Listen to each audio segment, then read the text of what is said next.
Hello guys, in this video we are going to talk about multiple choice question of electrical engineering first. Electrical engineering first का multiple choice question है and ये भी है कि exam को लेके ज़्यादा पैनिक होने की कोई ज़रूरत नहीं because questions are very easy.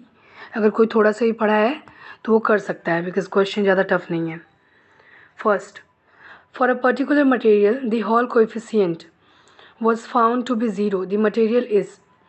एक पर्टिकुलर मटेरियल के लिए हॉल कोफिशिएंट जो है जीरो पाया गया है. The material is. वो मटेरियल कौन सा है? इंसुलेटर है, मेटल है, इंट्रिंसिक सेमीकंडक्टर है या फिर none of the above. So metal. Question number 2, is an element used in semiconductor whose atoms have 3 valence electron. Semiconductor में यूज़ हुआ एलिमेंट है एक जिसमें 3 वैलेंस इलेक्ट्रॉन है. वो कौन सा है? An acceptor, a donor, germanium और सिलिकॉन. सो है an acceptor. Correct answer. The minority carrier concentration is largely a function of. जो माइनॉरिटी कैरियर्स होते हैं उनका क्या फंक्शन होता है? Forward biasing voltage, reverse biasing voltage and temperature, the amount of doping. So temperature पे उनका फंक्शन होता है, उनका कार्य होता है. Fourth, for germanium the forbidden energy gap is. Germanium के लिए जो फॉरबिडन एनर्जी गैप होती है कितनी होती है? 0.7 होती है जर्मेनियम के लिए. विच of the following is an disadvantage. Which of the following is an advantage of the standard conductor over equivalent single conductor. All of the above. Means कोई क्या एडवांटेज है कंडक्टर का इक्विवेलेंट सिंगल कंडक्टर की अपेक्षा? Less liability to link और greater flexibility, less liability to break. All of the above. All of the above है. Due to which of the following reasons copper and aluminum are not used for heating elements. किस reason के कारण copper and aluminium जो हैं नहीं use किए जाते heating element के तौर पे? Both have great tendency for oxidation. दोनों के पास बहुत ही ज़्यादा टेंडेंसी होती है ऑक्सीडेशन के लिए. Both have low melting point. Very large length of wires will be required. All of the above. All of the above है करेक्ट ऑप्शन. क्वेश्चन नंबर 7 देख लेते हैं. Copper even though costly find us in the winding of electrical machines because. Copper बहुत ही ज़्यादा महंगे हैं फिर भी इनको वाइंडिंग मशीन्स में, इलेक्ट्रिकल मशीन जितनी भी हैं वाइंडिंग के लिए कॉपर का यूज़ किया जाता है. क्यों? क्योंकि copper points offer low contact resistance. Copper can be easily soldered and welded.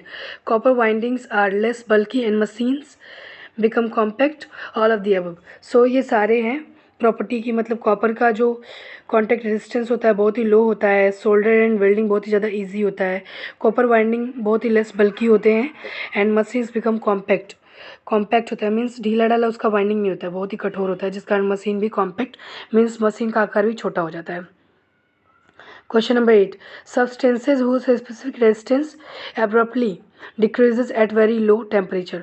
वो सब्सटेंस जिसका कि रेजिस्टेंस बहुत ही कम होने लगता है लो टेम्परेचर पे. क्या है? इंसुलेटर है, कंडक्टर्स है, सेमी कंडक्टर्स या super conductors. So super conductor का टेम्परेचर जब घटाएंगे तो रेजिस्टेंस भी लो होने लगता है. विच of the following affect greatly the resistivity of the electrical conductors. Which of the following greatly resistivity of electric. मतलब कौन सा है जिसकी रेजिस्टिविटी जो है अफेक्ट करती है इलेक्ट्रिकल कंडक्टर पे बहुत ही ज़्यादा? Composition, pressure, size and temperature. So composition है. Thermionic emissions occurs in. Thermionic emissions किस में ऑकर किया जाता है, मतलब किस में प्राप्त होता है, किस में पाया जाता है? वैक्यूम ट्यूब्स में, कॉपर कंडक्टर्स में, फेरेट कोर्स में या फिर ट्रांजिस्टर में. सो वैक्यूम ट्यूब में थर्मोनिक्स इमिशंस होता है. Question number 11, which of the following material does not have the covalent bond. कौन सा मटेरियल है जिसके पास कोवेलेंट बॉन्ड्स नहीं होते? ऑर्गेनिक पॉलीमर्स होता है, सिलिकॉन होता है, मेटल्स होते हैं या फिर ट्रांजिस्टर. सो मेटल के पास कोवेलेंट बॉन्ड्स नहीं होते हैं. Question number 12, the conductivity of a metal is determined by. एक कंडक्टिविटी मतलब मेटल की कंडक्टिविटी डिटरमाइन की जाती है किसके द्वारा?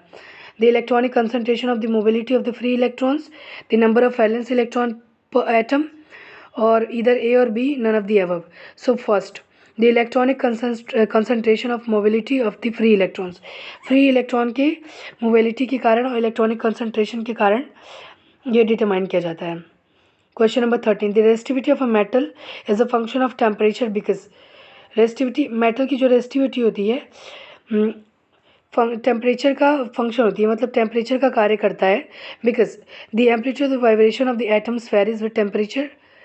जो एम्पलीट्यूड होता है और वाइब्रेशन होता है एटम्स का, वो वेरी करता है टेम्परेचर के अकॉर्डिंग।